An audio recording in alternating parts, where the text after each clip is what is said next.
dengarkanlah, karena terkadang yang paling kita butuhkan bukan jawaban, melainkan keheningan yang menuntun kita pulang.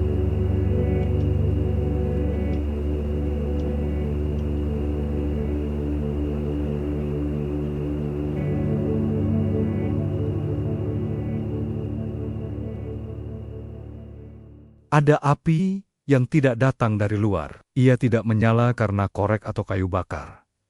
Ia hidup di dada kita sendiri. Api yang bernama kemarahan.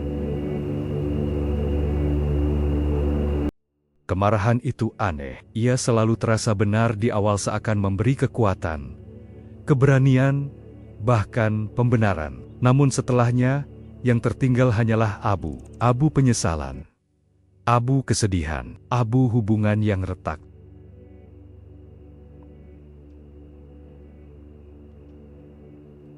Setiap dari kita pernah marah.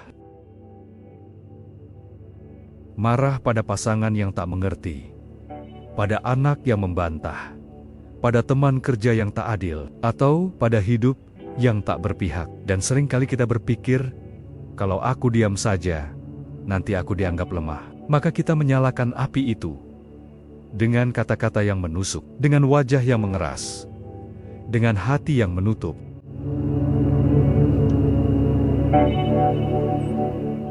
Namun, ketika malam tiba dan semuanya hening, yang kita rasakan bukan kemenangan, melainkan kekosongan. Karena setiap kali kita membakar orang lain dengan amarah, sisa apinya selalu tinggal di dalam dada kita sendiri.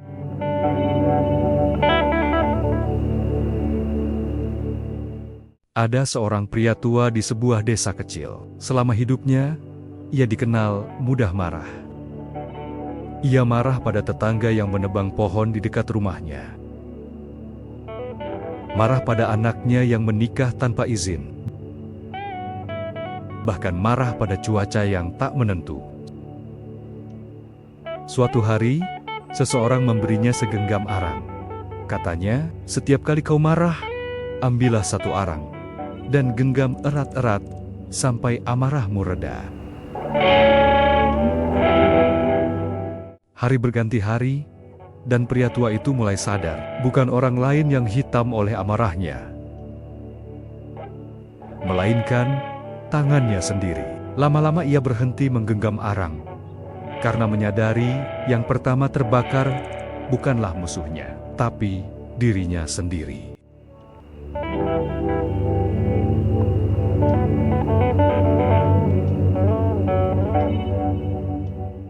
Begitulah kemarahan. Ia tak pernah menyelesaikan apapun. Ia hanya menambah kabut di dalam pikiran, menambah jarak antara hati yang sebenarnya ingin dipahami.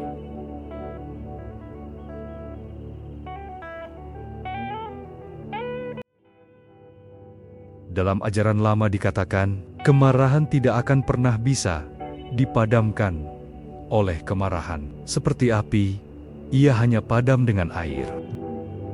Dan air itu adalah kebeningan hati. Saat kita memilih untuk berhenti, menarik napas, dan melihat bahwa tidak ada satupun amarah yang lebih berharga dari ketenangan batin kita sendiri. Dan sejak hari itu, pria tua itu mulai berubah. Ia tidak lagi marah secepat dulu. Setiap kali amarah hendak naik, ia melihat telapak tangannya, masih ada sisa hitam yang tak hilang, meski sudah dicuci. Lama-lama ia sadar bahwa arang itu bukan sekadar benda, ia adalah cermin.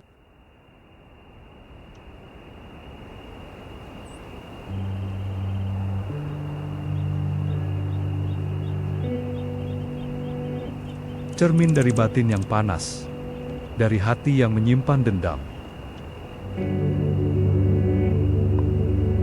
Ia mulai belajar diam, tidak karena kalah, tapi karena mulai paham, diam bisa lebih kuat dari teriakan.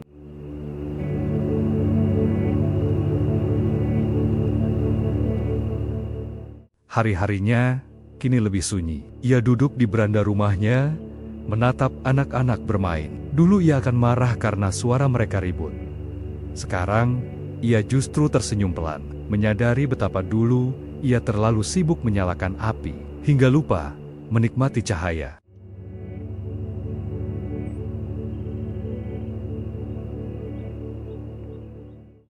Kadang ia masih teringat orang-orang yang dulu pernah ia bentak. Wajah mereka muncul di kepalanya satu persatu. Ia tahu, ia tak bisa memutar waktu, tapi diam-diam di hatinya, ia mulai meminta maaf. Bukan dengan kata-kata, melainkan dengan perubahan, dan perubahan itu sederhana. Ia mulai menanam pohon di halaman belakang. Tepat di tempat tetangganya dulu menebang. Ia merawatnya setiap hari, menyiraminya dengan tangan yang dulu gemetar oleh amarah.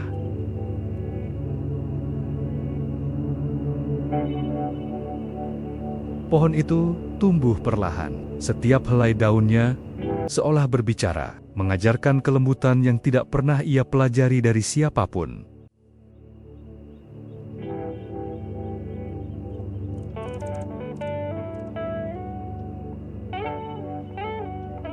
Suatu sore, ketika matahari hendak tenggelam, ia duduk di bawah pohon.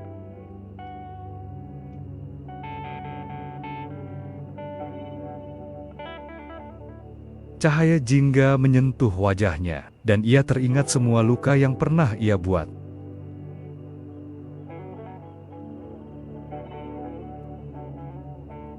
Namun kali ini, tak ada sesal yang berat, yang ada hanya pengertian. Bahwa marah itu manusiawi, tapi bertahan di dalamnya adalah pilihan.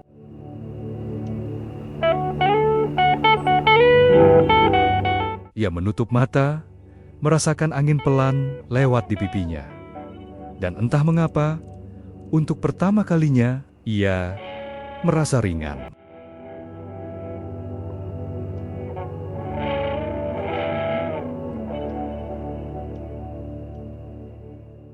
Kemarahan tidak selalu bisa dihapus, tapi bisa dipahami. Dan ketika kita mulai memahami, api itu tak lagi membakar, melainkan menjadi cahaya kecil yang menuntun kita kembali. Kemarahan yang dimengerti berubah jadi kebijaksanaan. Kemarahan yang diterima berubah jadi welas asih. Dan dari sana, lahir kedamaian yang tidak datang dari luar, melainkan dari dalam dada sendiri.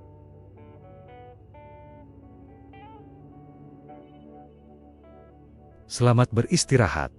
Semoga malam ini membawa damai. Sampai jumpa di menjelang senja berikutnya. Semoga bermanfaat, semoga semua berbahagia, sesuai dengan kondisinya masing-masing.